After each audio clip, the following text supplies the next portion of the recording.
നോമ്പ് കഴിഞ്ഞ് നമ്മൾ ഇറങ്ങാൻ പോവുക വെളിയിലോട്ട്. നേടിയെടുത്തോണം ഈ ബലമൊക്കെ, ഇല്ലെങ്കിൽ തളർന്നു പോകും. ജീവിതത്തിൻ്റെ പ്രതിസന്ധികളിൽ തളർന്നു പോകാനുള്ള സാധ്യതകളും സാഹചര്യങ്ങളും ഒരു കൊച്ചു കുഞ്ഞിന് വരെ ഇന്ന് അനുഭവിച്ചുകൊണ്ടിരിക്കുകയാണ്.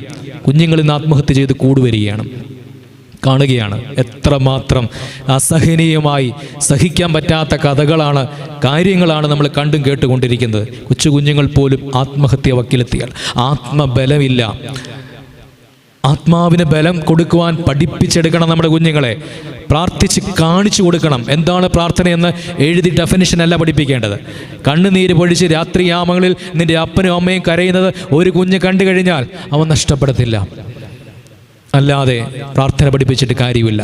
ഞാനും നിങ്ങളും കാണിച്ചു കൊടുക്കണം. യേശു തമ്പുരാൻ ബലം നേടി. ഇനി നോക്കിക്കേ, നിരുവാക്കാരൻ നേടിയ ബലം എന്താണെന്നറിയോ? പൂർണ്ണ രക്ഷയിലേക്കുള്ള ബലം അവർ നേടിയെടുത്തത്. പൂർണ്ണ രക്ഷയുടെ ബലം.